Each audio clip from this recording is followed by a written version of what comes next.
Rise and Fall of the Samurai, Chapter 1. In today's episode, we go back over 1,000 years to uncover how the legendary samurai class began, not as elite warriors, but as rural enforcers and private bodyguards. If you're new here, join us as we explore the history of the world's deadliest warriors. In the year 710 AD, the Japanese emperor and his royal court were busy making plans for their new capital city in the heart of the country. It was called Heijo, but everyone called it simply the capital. There was one problem, though. While it was perfectly lovely in many ways, it wasn't exactly well located. See, the imperial court was responsible for ruling over all of Japan. That included the far-flung provinces on the edges of the empire. But the trouble was that those provinces were far from the center of attention. And without roads or police forces, keeping peace and collecting taxes out in the sticks was next to impossible. What the emperor needed were men he could rely on to keep the countryside under control. And those men would come to be known as the first samurai. But if you think the samurai started off as highly trained martial artists, you'd be wrong. Their origins were much more humble. At first, they weren't even called samurai. Instead, they were called bushi. They were simply mercenaries who specialized in fighting. With a bow and arrow or a sword, their job was to work for aristocrats who owned large swaths of land outside the capital. Now, to be fair, these weren't low-level jobs.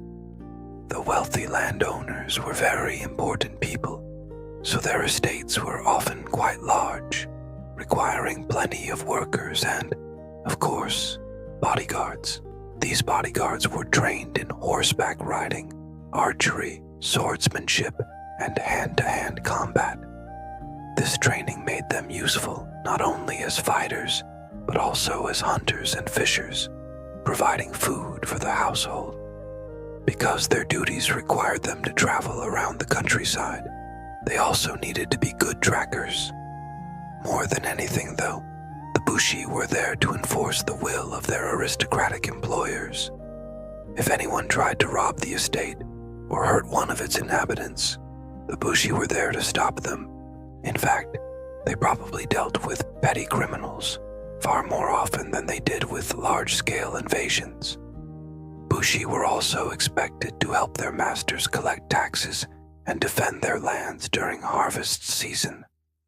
Some of them even served as judges, settling arguments between farmers and laborers. So, while they may not have been the most revered members of society, they certainly had important roles to fill. During times of peace, some bushi even found work in the imperial court. There they served as advisors, diplomats, and administrators. That is, as long as they could put aside their violent natures enough to behave in a civilized manner. Even then, many courtiers considered bushi barbarians. But despite their rough edges, bushi were indispensable for maintaining order and stability throughout the empire. The emperor knew this and often granted them noble titles, along with generous stipends. It was a pretty good gig, and it wasn't long before more and more young men wanted to be bodyguards. Over time, the best bushi began to organize into clans, groups of warriors led by a single master. When their lord died, his sons and grandsons would continue to train as warriors, passing down skills and experience from one generation to the next. But clans weren't everything. In the end, everyone had to fend for themselves in battle. Individual skill still mattered, and the greatest warriors became famous throughout the land. At the height of the Bushi Age, several clans held considerable power across Japan. Many of them rose to prominence by helping the emperor and his court put down rebellions and quell peasant revolts. Perhaps the most notable of these were the Taira and the Minamoto. two powerful warrior families from opposite sides of the country. Both clans got rich helping the emperor assert his authority, and they both hoped to gain even more power in the future. By the 900s, the relationship between the two families had become strained. Neither the Taira nor the Minamoto were keen on working together, and the emperor's court became a battleground for their rivalry. The Taira and the Minamoto offered their services to the imperial court whenever a crisis erupted. After all, the court couldn't function properly without security. But as the years went on, the two clans became less willing to share the spotlight. Soon, their competition spilled out onto the streets of the capital and into the countryside. For nearly a century, the Taira and the Minamoto fought each other in a series of small but bloody wars. Battles were fought on land and sea, and neither side could get the upper hand. But as hostilities dragged on, it became clear that Japan's warrior class was growing too powerful. The two clans now dominated the court, and the emperor's authority was becoming a mere formality. That is, unless someone could defeat the other. And so, the stage was set for a final confrontation. To understand what happened next, we need to take a quick detour into medieval Japanese politics. Back in the 700s, when the emperor moved his court to Heian-kyo, he established a system of provincial governors to oversee local affairs. These men, called shogun, were appointed by the central government to look after everything from tax collection to criminal trials. In theory, they answered directly to the emperor. In practice, they ran their provinces like personal fiefdoms. This caused a lot of problems. If two neighboring shoguns disagreed about something, they just went to war. And since their armies consisted of bushi, it was easy for local conflicts to turn into full-blown clan battles. The rivals Taira and Minamoto were guilty of this as well. They used their authority to start small conflicts and expand their power bases. But as they fought, the authority of the imperial court continued to decline. Provincial governors were seizing more and more power for themselves and ignoring the emperor's orders. The central government was powerless to stop them. It just didn't have the resources or manpower to fight back. This is where things got interesting. You see, the emperor was still considered a god by his subjects, but his power was limited to symbolic matters like marriages and funerals. Really, the Taira and Minamoto had much more sway over politics. So instead of openly defying the emperor, they manipulated him into doing their bidding. Clan leaders would bribe imperial advisors and conspire to get the throne for a puppet ruler. Once the emperor signed the necessary documents establishing their power, they would raise armies and take control of nearby provinces. Those who resisted would be offered a choice: submit to the new shogun or face the wrath of his army. The Taira and Minamoto spent decades competing for the favor of the emperor and building up their forces. Eventually, it seemed as if all of Japan would be theirs for the taking. But that wasn't necessarily a good thing, for as they seized more land, they attracted the attention of yet another powerful group, the Fujiwara. This family wasn't a clan of warriors, but they had a surprising amount of political influence. The Fujiwara were advisors and administrators who worked behind the scenes to make sure the emperor stayed on the throne.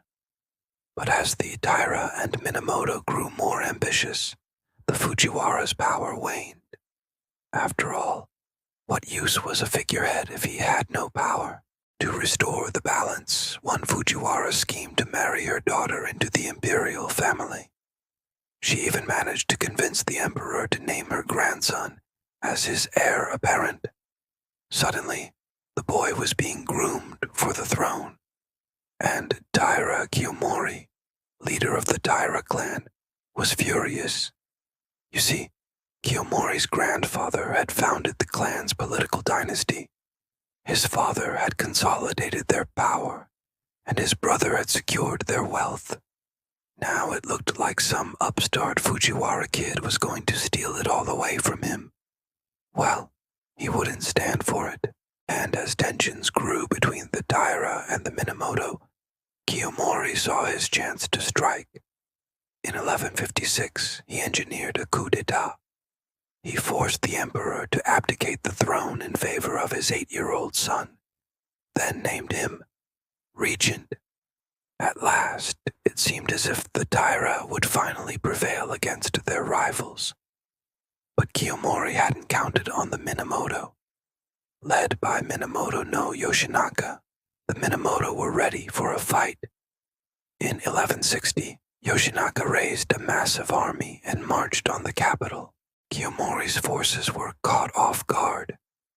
They were forced to retreat inland, while Yoshinaka's troops occupied the city. It was a stunning victory for the Minamoto, but it wouldn't last for long. Kiyomori had fled to Mount Hiei, a mountaintop complex of Buddhist temples near the capital. There he rallied his remaining followers and prepared for a counterattack. 1192, Minamoto no Yoritomo is named Japan's first shogun. Instead of ruling from the emperor's court like previous shoguns, Yoritomo establishes a new military government in the city of Kamakura. And so the first shogunate begins. The transition of power away from the emperor is a big deal. To understand why, let's start with a quick history lesson. Up until the 1100s, the Chinese-influenced court nobility in Heian-era Japan ran the show. They were educated, refined, and very much in charge. Then along comes the Taira clan, who seized control of the government and crushed a rebellion led by Yoritomo's half-brother Yorie. Yoritomo flees to the nearby city of Kamakura, a small fishing town at the time. There he raises an army and marches on the capital. After defeating the Taira in the Battle of Dan no Ura, Yoritomo turns his attention to securing his hard-won victory. At the behest of the emperor, he is named shogun, literally general who rules. But instead of reporting to the emperor in Kyoto, Yoritomo stays in Kamakura and sets up his own government. Power has officially shifted from the court nobles to the warrior class. Under the Kamakura shogunate, samurai like Yoritomo are granted land in exchange for their loyalty and military service. They enforce laws, collect taxes, and manage the provinces. The emperor is left as a figurehead, granting legitimacy to the shogunate. As the samurai establish a hereditary warrior aristocracy across Japan, they build vast estates complete with luxurious homes for their lords and storehouses for weapons and food. Ordinary peasants live on the same land, working the fields and paying rent to their landlords. Life is still hard for the common people, but the Kamakura shogunate ushers in an era of peace and stability that will last for over 100 years. But that doesn't mean there's not trouble in paradise. The Mongol Empire grows steadily throughout the late 1200s, conquering much of Asia and Eastern Europe. Kublai Khan dreams of a world empire, and his sights are set on Japan. In 1268, a Mongol-Korean fleet arrives off the coast of Japan with orders to pay tribute or face invasion. When the Japanese delegation returns with insulting answers, the Mongols sail back home to prepare for war. 2 years later, the Mongol and Korean navies return to invade. But before they can set foot on Japanese soil, they are blown back out to sea by one of the most powerful typhoons in recorded history. The kamikaze, or divine winds, have arrived. The Mongols try again in 1274, this time with an even larger fleet. But once again, the Japanese islands are saved by a typhoon. just as the invaders approached the coast. Though the Mongols would never again threaten Japan, these battles take a heavy toll on the country.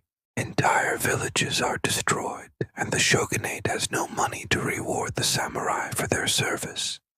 Discontent among the warrior class grows. In 1325, after decades of fighting over succession, the Kamakura government collapses, and Japan plunges into civil war. For the emboldened samurai, this marks the end of the first shogunate and the beginning of a new era. But who will win the ensuing power struggle? And what will it mean for the future of Japan? We'll find out next time on Samurai. History, remember, the best way to learn history is while having fun. And the best way to have fun with history is on our site, where you get to be the star of your own anime adventure. You and your friends will work together to save Japan from an invading Mongol horde. Choose your character, fight epic battles, and forge alliances with local lords. If you want to help the Mongols, that's cool too. Play as one of their elite generals and lead the invaders to victory. No matter which side you choose, it's up to you to guide your team to victory through quests, puzzles, and boss fights. Will you save Japan or conquer it? Play Samurai. History today to find out. It's been a little over 100 years since the establishment of the Kamakura shogunate, and things are looking good for the warrior class. Thanks to the efforts of Yoritomo and his successors, the samurai have replaced the court nobles as Japan's political elite. Now safe from outside threats, samurai clans dominate the provinces, building vast estates to manage their lands and maintain their armies.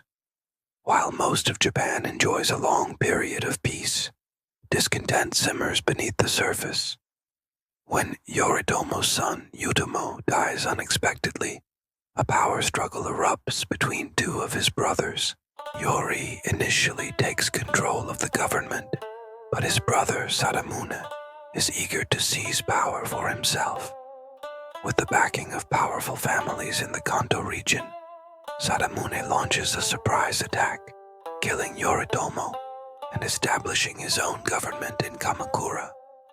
The other brothers eventually rally around another sibling, Sanetomo, and defeat Sadamune in battle.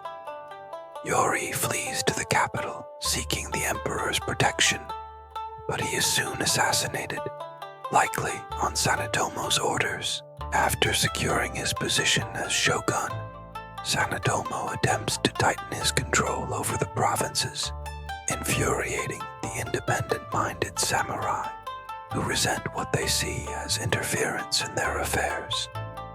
Meanwhile, distant on the Korean peninsula, the Mongol Empire is growing rapidly under the leadership of Kublai Khan. As early as 1259, Mongol and Korean navies had sailed to the Korean island of Tsushima, just 50 miles from the Japanese coast. The Japanese envoy returns home with an insulting message, so the Mongols assemble a massive fleet of over 900 ships and 40,000 troops to teach them a lesson. When the Japanese defenders hear of the approaching Mongol armada, they flee, abandoning their coastal fortifications. Most of the Mongol troops quickly loot and plunder across northern Japan before sailing home.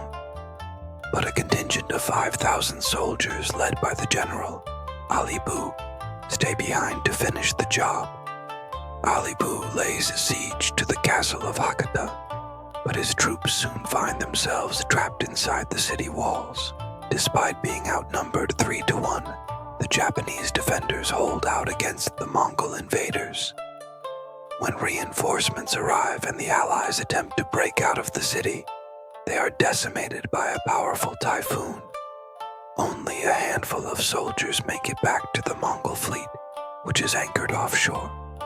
The rest of the fleet is forced to turn back as another typhoon strikes, and the Mongol invasion of Japan is over. But this isn't the end of the story.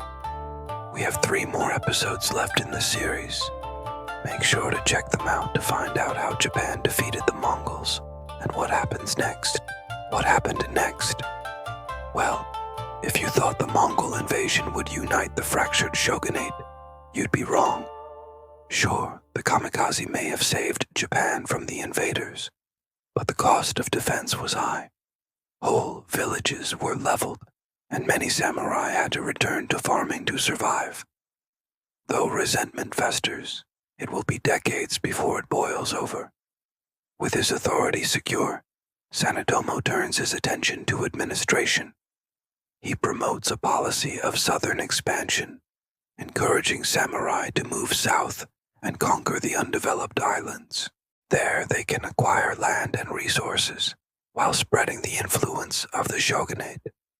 The campaign is largely successful, opening up new trade opportunities and bolstering the treasury. During Sanetomo's tenure, the shogunate shifts from a centralized bureaucracy to a system of hereditary offices passed down through the samurai families. Over time, this creates a rigid social hierarchy that limits social mobility and alienates many ambitious samurai. In 1274, Kublai Khan assembles a second massive fleet to finish the job. Again, the Japanese defenders flee north when they hear of the approaching Mongols, leaving their homes undefended. But this time, they aren't prepared for what comes next. The Mongol and Korean navies lay waste to northern Japan. Villages are destroyed, and thousands are killed or taken prisoner. A small group of samurai led by Takazaki Suenaga manages to escape across the mountains and regroup in the south. When they reach Kamakura, they find the city in ruins. Even though the Mongols are gone, the damage is done. Most of the coastal cities are in ruins, and the samurai have no money for rewards. Many samurai are reduced to poverty, deepening the rift between the wealthy landowners and the destitute warrior class. By 1333, the situation in Japan has become dire. The Mongol invasions devastated the economy, causing widespread famine and unemployment. Meanwhile, the power struggles within the shogunate have left it weak and ineffective. When a disgruntled samurai named Nita Yoshisada rebels against the corrupt young shogun, he finds plenty of support among the populace. Other samurai soon join the rebellion, and by 1336, the Kamakura government collapses, and the shogun is forced to flee.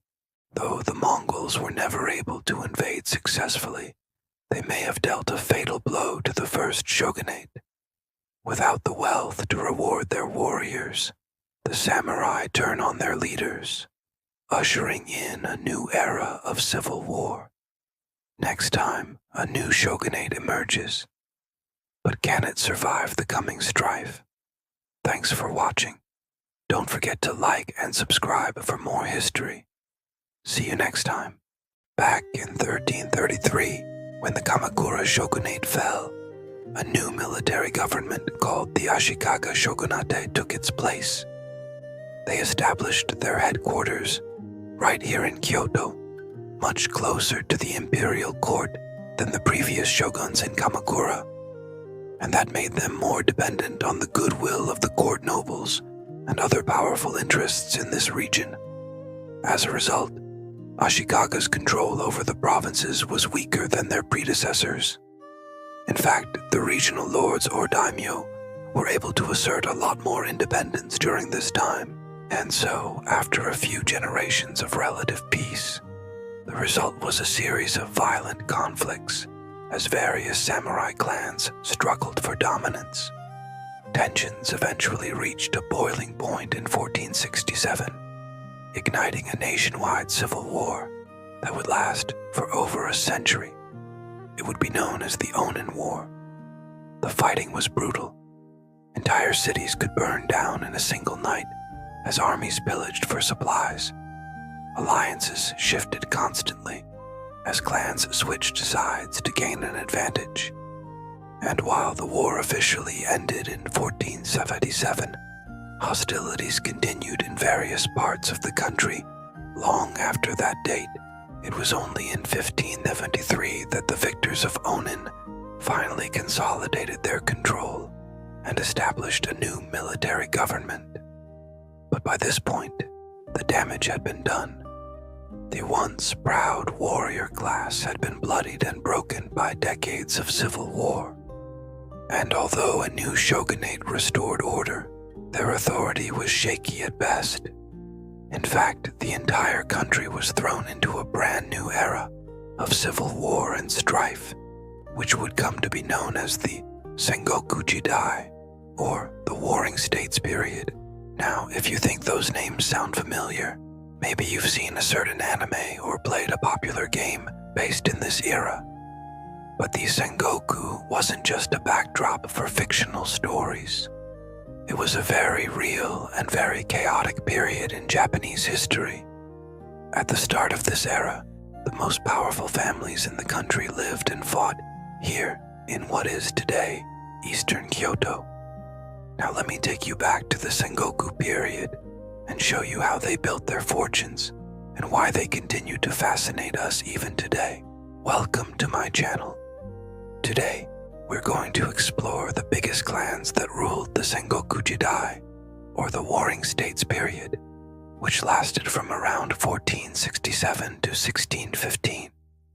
By the end of this era, Japan would look vastly different than it did at the start.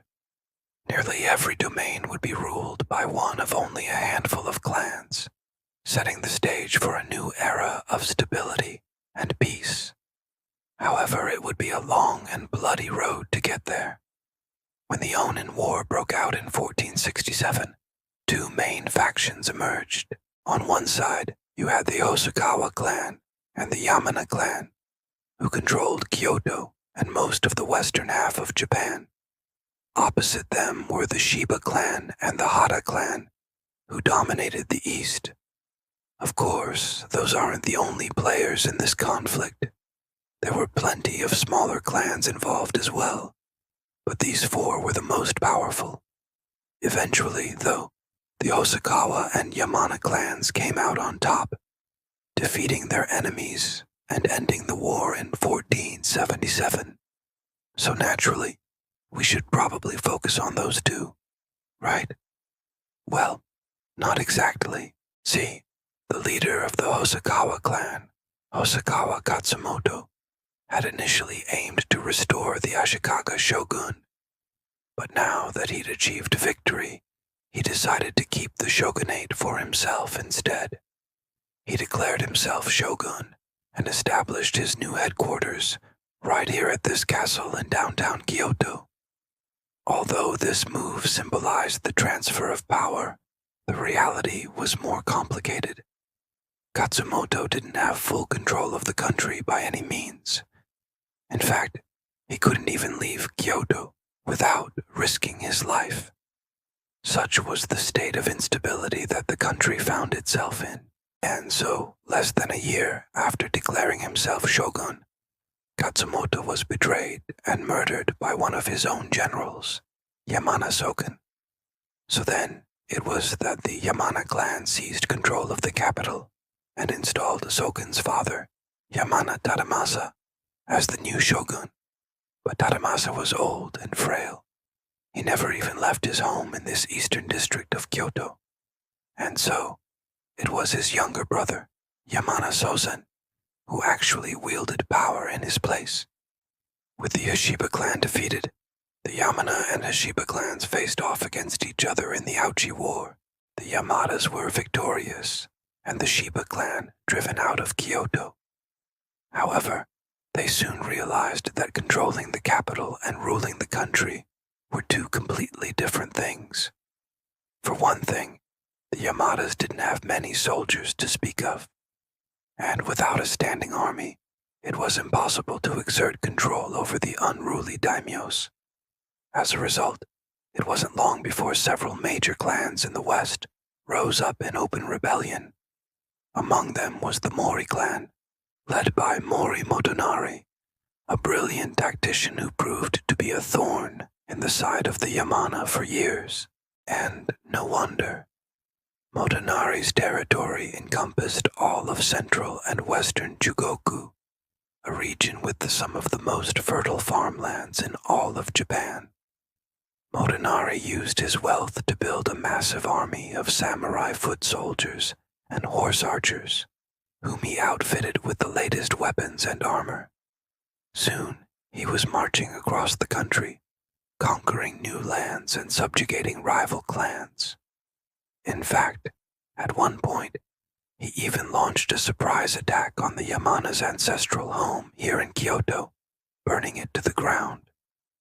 That's why it's so important to remember that even though we call this the Sengoku Jidai, the Warring States period, not every lord was constantly at war. In fact, some clans like the Morris spent decades building up their power base before venturing out to conquer other domains.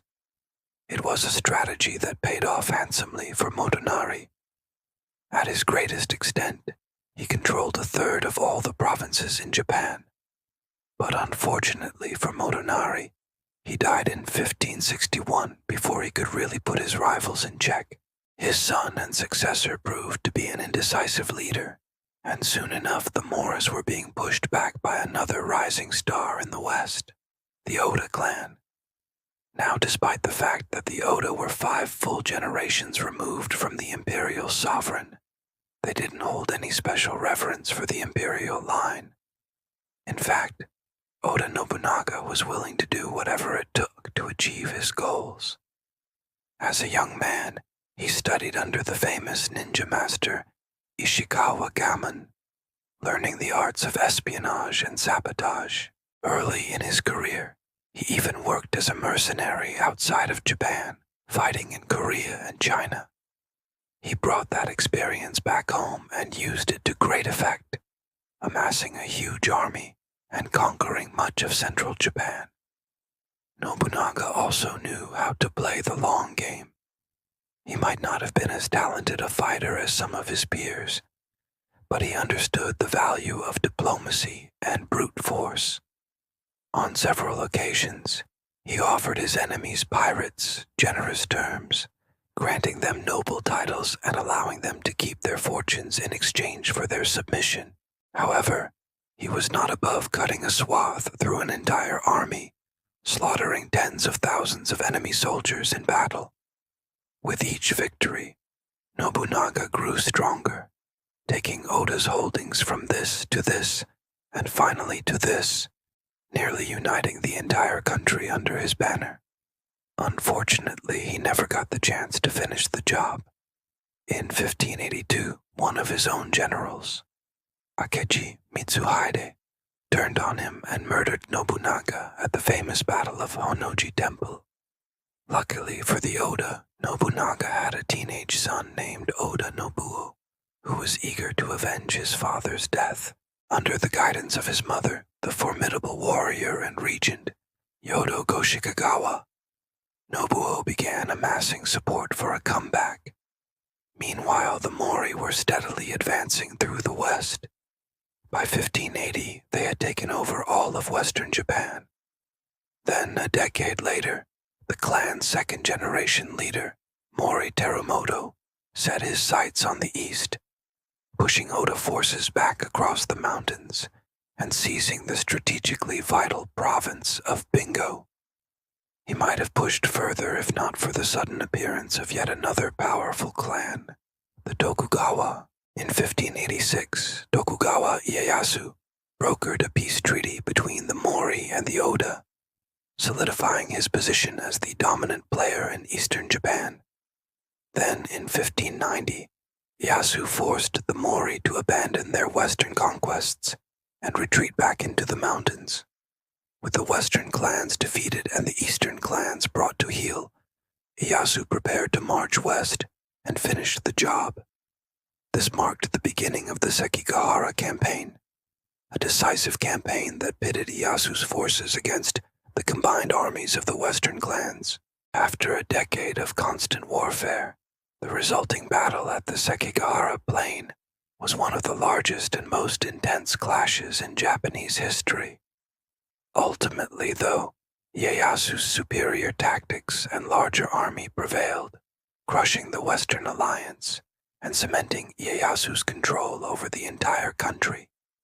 Finally, Japan had a new ruler who could end the centuries of civil war and usher in a new era of peace.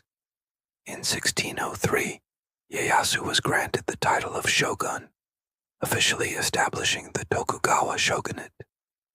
From their new headquarters at Edo Castle in Tokyo, the Tokugawa would rule Japan for the next 250 years. Today, the former domains of the major clans are scattered across the country. You can visit Oda Nobunaga's birthplace here in what is today southwestern Kyoto. You can tour Mori Motonari's magnificent castle in Hiroshima, and you can see the site of the Battle of Sekigahara, right here in what is today central Gifu Prefecture. But nowhere is the legacy of the Sengoku Jidai more alive than here at Tenshu Castle in Nagoya. This is the only original castle in Japan that still stands to this day, and inside its walls is a treasure trove of artifacts from the Sengoku Jidai, including the famous anchor of the Monkey King. To learn more about it and other treasures of the samurai, be sure to check out my museum tour. If you enjoyed this video, please consider supporting us through various platforms. And as always, thank you so much for watching. When we left off, Japan was in a state of civil war. Rival samurai clans fought endlessly for land and power. Commoners were caught in the middle and life was dangerous for everyone. If you wanted to survive, you needed a strong leader to protect you. And perhaps more importantly, you needed someone who could put an end to the violence plaguing the country. Enter Oda Nobunaga. Oda Nobunaga is a legendary samurai warlord who lived from 1534 to 1582. Legend has it that when Nobunaga was born, a large crack appeared in the ceiling of the room he was born in. The midwife looked up and said, "Heaven itself is split open." They then placed the baby under a rock monolith called the Horseback Rock, which was believed to bring good fortune to those who stood on it. As you might imagine, this auspicious start predicted a great future for the child. And indeed, Nobunaga grew up to be one of Japan's greatest leaders. In the 1560s, he and his elite samurai force, known as the Oda clan, swept through central Japan. Oda Nobunaga was brutal and ambitious, and he wasn't afraid to use underhanded tactics to defeat his enemies. One of these tactics was the use of guns. Until recently, firearms were unknown in Japan. However, in the 1540s, Portuguese ships began appearing along the southern coast of Japan, bringing with them not only strange new foods like potatoes and tobacco, but also firearms. These weapons quickly found their way onto Japanese battlefields. When Oda Nobunaga heard about them, he sent men to study how they worked. Then he built factories to produce his own. At the time, Japanese swords were excellent, but slow and inaccurate. Firearms offered greater power and range. This gave Oda Nobunaga an advantage over his enemies. In 1567, he defeated the rival Imagawa clan, thanks in no small part to his new army of gun-wielding samurai. Soon, other warlords started building their own firearm arsenals, and the era of the samurai was entering a new phase. Guns were here to stay. By the time of his death in 1582, Oda Nobunaga controlled most of central Japan. His dream was to unite the entire country under his rule. Unfortunately, he would not live to see it happen.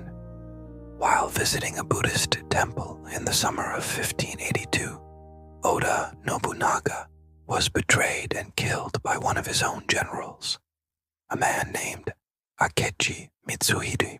According to legend, Mitsuhisa lured Oda Nobunaga to the Honnoji Temple, where Nobunaga and his followers were then attacked and killed.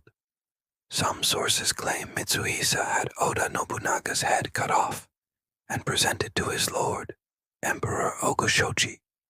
Eventually, Oda Nobunaga's son-in-law, Toyotomi Hideyoshi, avenged his death by defeating Mitsunari at the Battle of Yamazaki.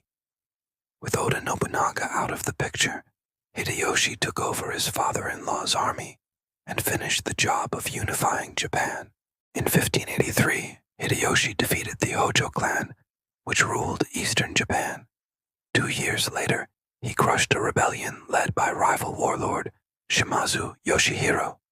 By 1590, all of Japan was under his control. Hideyoshi officially became shogun and moved the imperial court to the city of Kyoto. He also implemented far-reaching social and economic reforms, such as confiscating the land owned by the nobility and redistributing it to peasants.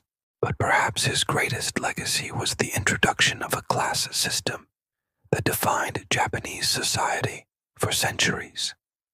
In Hideyoshi's newly unified Japan, the 4 classes were as follows. The first 3 were unchanged from earlier periods, but the 4th is what really makes this list interesting. The first class consisted of the emperor and his court. The second class was the daimyo, or feudal lords. These were the guys who owned large tracts of land and had their own armies of samurai. Class 3, the samurai. You can probably guess what they did. They were the warriors of Japanese society. Their job was to serve their lord, often through acts of extreme violence. The 4th class, merchants, farmers, artisans, and finally, the outcasts. This class consisted of people who didn't fit into the others.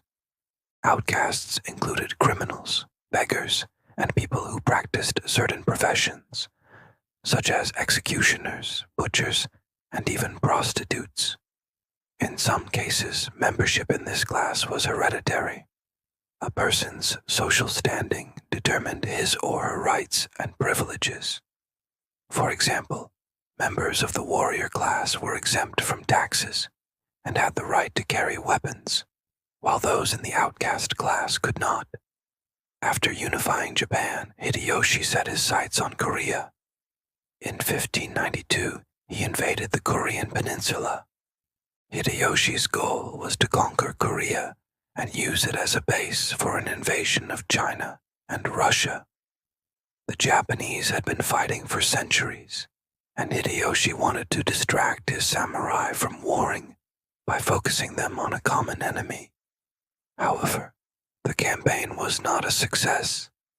Despite early victories, the Japanese were eventually driven back by a combination of Chinese and Korean forces. Over the next few years, Hideyoshi launched 2 more invasions, but both ended in disaster. The Korean War severely weakened Japan. When Hideyoshi died in 1598, his successor, Tokugawa Ieyasu, was forced to spend much of his time defending Japan's borders. He also faced threats from within. Rival clans eager to regain the power they lost under Hideyoshi's rule plotted against him. The most serious threat came from a man named Ishida Mitsunari, who led a rebel samurai army of 180,000 men against Tokugawa Ieyasu and his 60,000 troops. The ensuing battle, known as the Battle of Sekigahara, was one of the largest and most important in Japanese history. Both sides were well prepared, and the fighting was fierce. In the end, however, Tokugawa Ieyasu's army won a decisive victory. Sekigahara marked the end of the warlord era in Japan and the beginning of a new period known as the Edo period. Tokugawa Ieyasu was named shogun in 1603 and moved the seat of government to the city of Edo, now known as Tokyo. He then set about consolidating his power and establishing a stable government. Tokugawa Ieyasu also created a system of laws to keep the country under control. It's sometimes referred to as the Confucian legal system because it was based on the teachings of the Chinese philosopher Confucius. Under the Confucian legal system, crimes were classified as either minor or major. Minor crimes were punished with fines or imprisonment. Major crimes such as theft, rape, and murder were punished with exile or death. Finally, Tokugawa Ieyasu ended the century-old warfare by forbidding the samurai from owning farmlands and disarmed all but the samurai. He also reorganized the military, creating a standing army of 400,000 soldiers. The Tokugawa shogunate lasted until 1867. During that time, Japan experienced a long period of peace and stability. The economy grew, and many works of art and literature were produced. However, the prosperity of the era was largely limited to the samurai class. Peasants and merchants were subject to heavy taxes and were not allowed to own land. Despite this, the Tokugawa shogunate was successful in achieving its main goal, which was to maintain order in Japan. And that is why we remember it as one of the most important eras in Japanese history.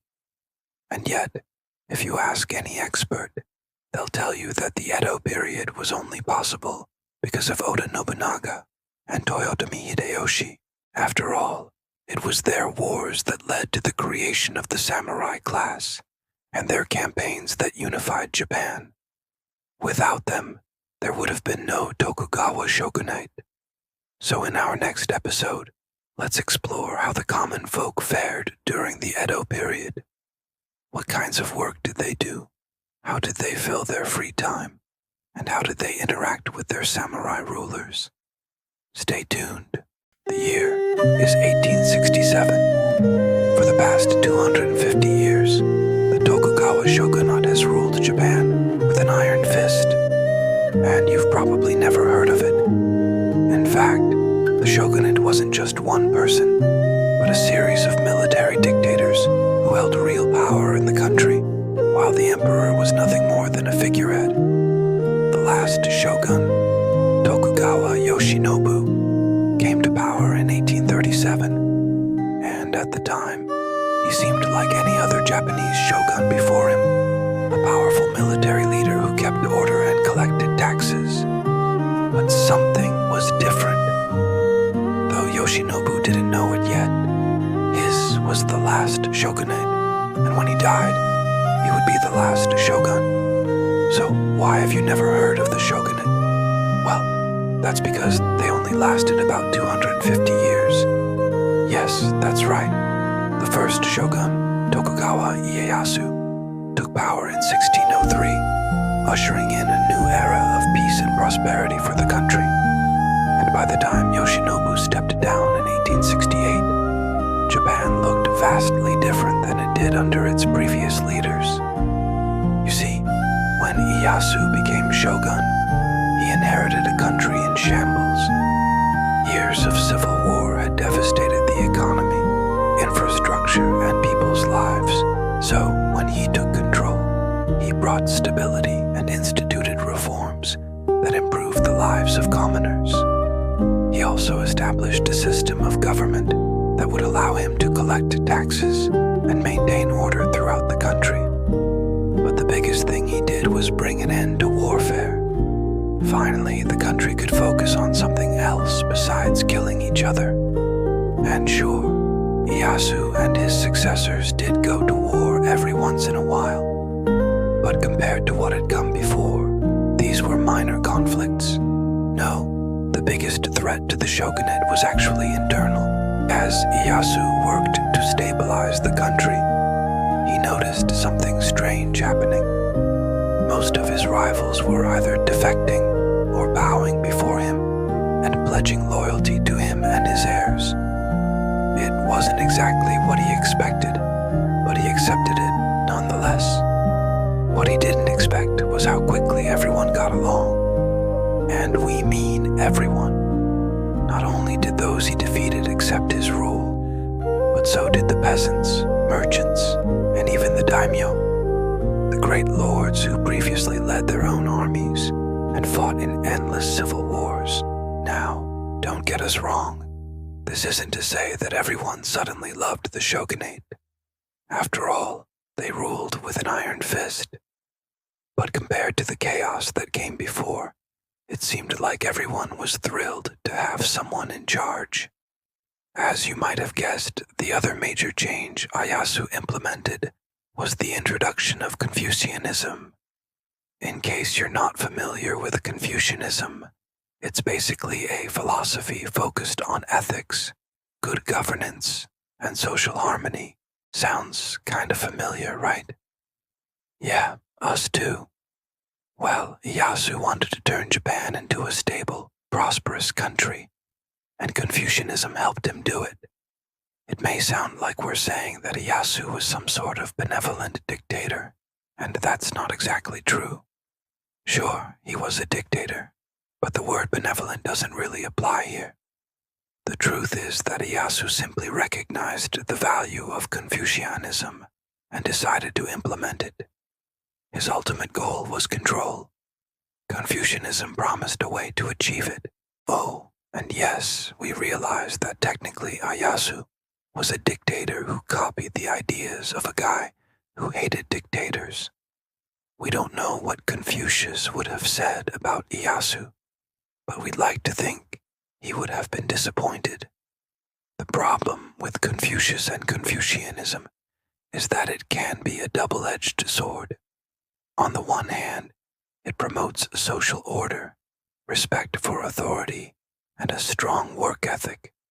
But on the other hand, it justifies autocratic rule and discourages individualism and freedom of thought. Ieyasu played up the positive aspects of Confucianism and downplayed the negative ones, turning the entire country into a Confucian paradise. And by paradise, we mean police state. Even though Japan was finally enjoying peace, Ieyasu knew that it could turn violent at any moment. If anyone threatened the social order, then they would be dealt with swiftly and brutally. He also enacted the Sankin-Kotai system, which forced the daimyo and their families to live in Edo for part of the year, leaving their lands vulnerable. This system worked. For decades, there wasn't a single uprising or revolt. The entire country operated like clockwork. The economy boomed, trade flourished, and people went about their lives without fear of invasion or civil war. The entire country felt safe, stable, and prosperous. But there was a problem. Well, actually, there were many problems, but this one was the biggest. You see, the samurai had no purpose anymore. When Ieyasu came to power, they were soldiers. They went to war, conquered land, and earned their keep. Now they were administrators, teachers, and tax collectors. And don't get us wrong, being a teacher or a bureaucrat sounds pretty good, right? Well, for a samurai, it wasn't. You see, the whole point of being a samurai was that you were a warrior. Being anything else just meant that you weren't a samurai.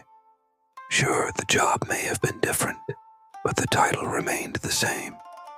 Plus, being a bureaucrat or a teacher didn't pay much. Ieyasu and his successors tried to fix this by giving the samurai high-paying jobs. But it just didn't work. A samurai may have been able to handle paperwork or teach young children, but they didn't know anything about the economy or trade. So most of the time they ended up making terrible decisions that hurt the very people they were supposed to be helping. To make matters worse, many samurai couldn't adjust to peacetime. All of their lives they had trained for battle, learning how to use weapons, ride horses, and survive in the wilderness. But now there were no battles to fight, no castles to defend, and no lords to serve. The samurai were out of a job. Some tried to adapt, but most preferred to die. By the end of the shogunate, The samurai made up less than 5% of the population, but accounted for 90% of the suicides. Throughout the country, the most obvious difference between the old ways and the new ways was the introduction of foreign ideas. When Ieyasu came to power, Japan was a closed country. They traded with China and Korea, but largely kept to themselves. Then suddenly, European traders started showing up, bringing with them new ideas and technologies. At first, the Japanese ignored them, but soon realized that they were missing out. Ieyasu opened the country to trade, which resulted in a cultural explosion. People all over the country were exposed to new ideas and customs. The arts flourished, literature boomed, and the economy grew. But as you probably already guessed, this was a double-edged sword. While many Japanese embraced foreign ideas, others rejected them. This split the country in half, dividing it into two camps, the conservatives and the reformers. The conservatives wanted to return to the old ways, rejecting foreign influence and keeping things as they were. The reformers, on the other hand, embraced the new ideas and pushed for modernization. Shogun after shogun sided with the conservatives, which enraged the reformers. They felt that their country was falling behind, and they were right. If the Japanese had remained isolationist, they would have eventually fallen behind the rest of the world. And this is exactly what happened. The prolonged peace and prosperity led to massive population growth, urbanization, and economic expansion. Under the Tokugawa shogunate, Japan grew from a small, rural country to a large urban one. Cities grew, factories opened, and the middle class expanded. However, as Japan modernized, it created a new problem. There were now thousands of unemployed samurai wandering around the country with no purpose. Some turned to crime, while others begged or starved to death. By the 1860s, the situation had become so dire that the shogunate had to do something drastic. They enacted the Yoshiki, a series of laws designed to help samurai transition into modern society. These laws provided samurai with financial aid, housing, and job training. But it was too little, too late. The damage had already been done. The samurai were a dying breed. As we mentioned earlier, the last shogun, Tokugawa Yoshinobu, stepped down in 1868. He did so willingly, knowing that his time was up. When he died in 1873, it marked the end of an era. The samurai age was officially over. However, their legacy lived on through Japanese culture. Their honor, bravery, and selflessness became part of the national identity. While there are no longer any samurai in Japan, their spirit remains. It may seem sad that such a proud, honorable group of people ended up homeless and destitute, but that's just how history works. Sometimes entire groups of people get swept up in larger historical events, and there's nothing they can do to stop it. The samurai are a prime example of this. They were the victims of their own success. Once Japan entered a period of peace and prosperity, the samurai were no longer needed. But instead of adapting to the changing times, they clung to tradition. In the end, they paid the ultimate price. The Battle of Okinawa is an epic clash between good and evil. Good represented by the evil-crushing hero, Akamine. Evil represented by the mustache-twirling villain, Oroku. But who's gonna win? Well, to find out, let's talk about the freaking amazing live-action series, Samurai Seduction live-action series. Welcome back. Okay, before we jump into this week's episode, I just want to take a quick moment to say thank you all so much for your support. We have hit a major milestone, which I am beyond thrilled about. I couldn't have done it without you guys, and I hope you enjoy many more adventures ahead. Now let's get back to history. For over 2 centuries, Japan was closed to the world. For Japan, this was a time of peace and isolation, known as the Edo period, or the Tokugawa era, after the third shogun, Tokugawa Ieyasu. During this time, Japan developed its own unique culture, away from the eyes of the world. But that would all change in 1853.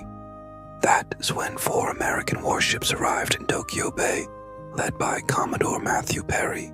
This massive shock sent ripples throughout the Japanese population. At this point, Japan still believed itself to be the center of the world, with the rest of the world wanting to come to Japan to learn about its culture and technology. So, the appearance of these enormous ships, with some carrying up to 700 men, really shocked them, and it wasn't even clear whether they should attack or not. However, Perry forced Japan to open up to the West, with the threat of returning with 140 ships in the spring if the Japanese did not accept his terms. The US wanted access to Japanese ports for refueling and trading. And so, in 1854, Japan was forced to sign the Treaty of Kanagawa, which allowed for the exchange of consuls and opened 2 ports for the Americans. And this wasn't the only treaty either. In 1858, Japan was forced to sign the Harris Treaty, which opened up 3 more ports and gave most favored nation status to the United States. These treaties were very one-sided and unfair to Japan, which caused a lot of outrage among the people. Everyone thought the shogunate was weak and incompetent. They had no idea that these treaties were just the start of Japan's opening to the West. And soon, everyone would see what real power looked like.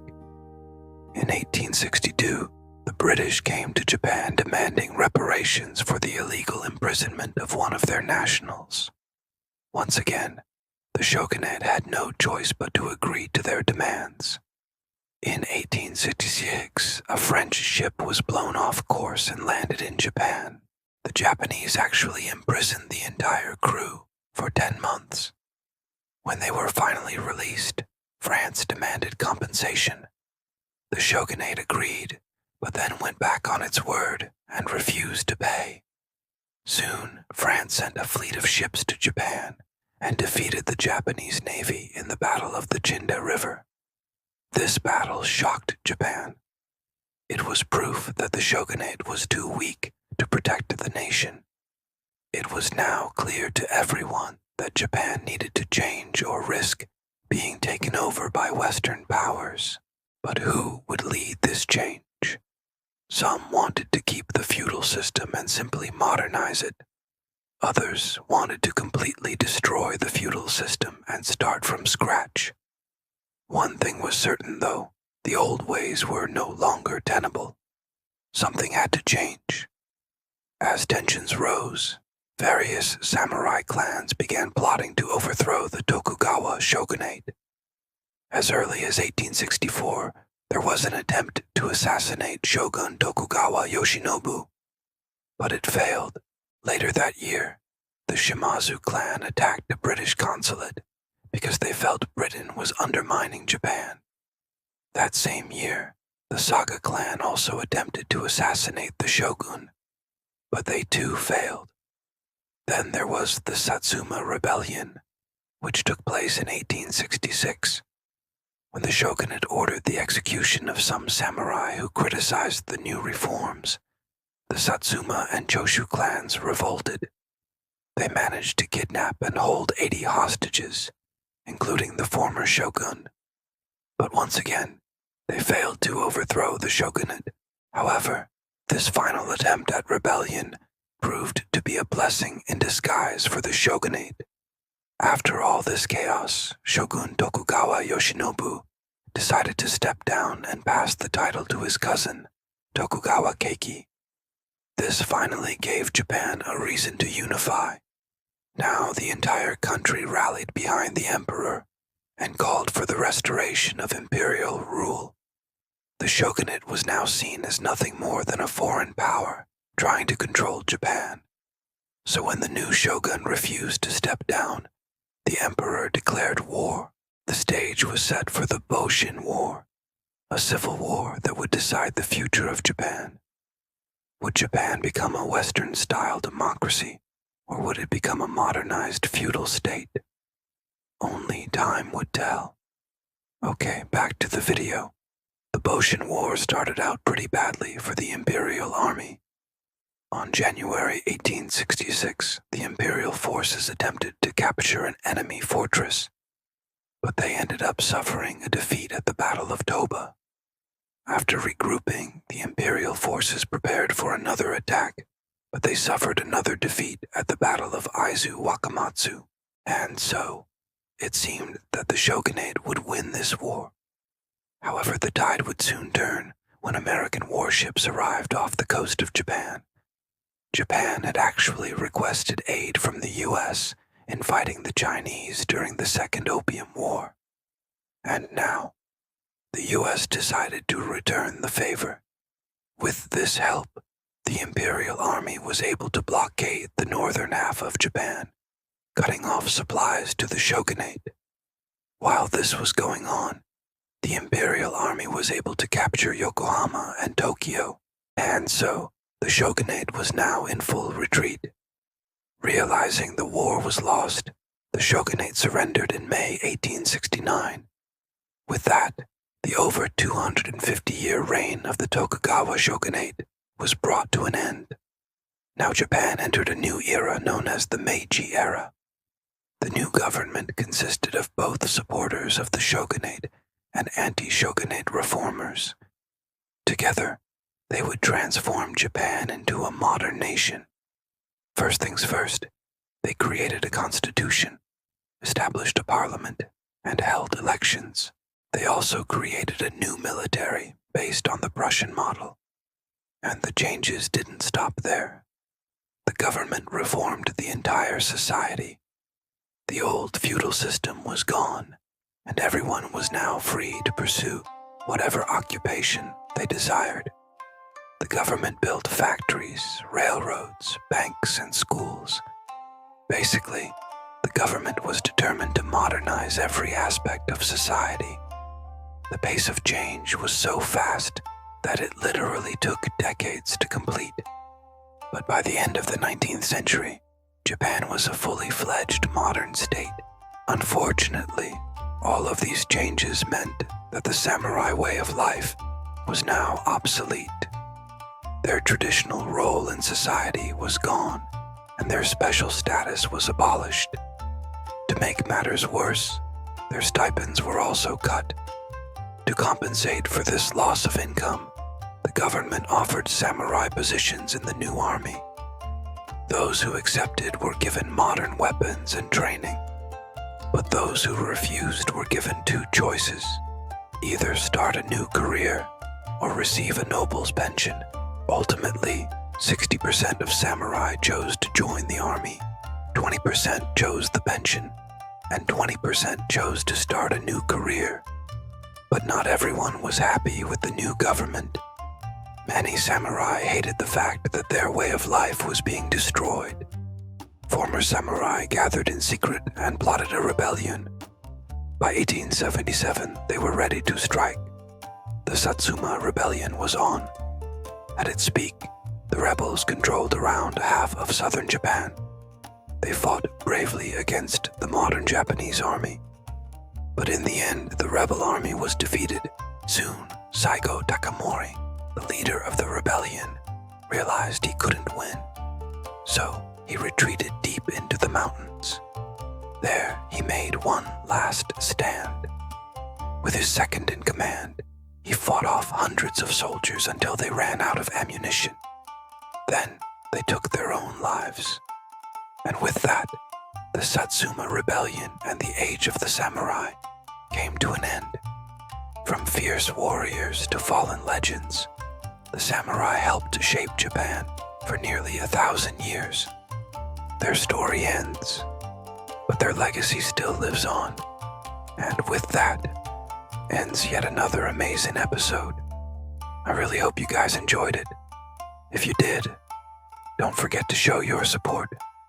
Also, I just want to remind you that, other than that, I really hope you guys enjoyed it, and I'll see you guys next time. Bye.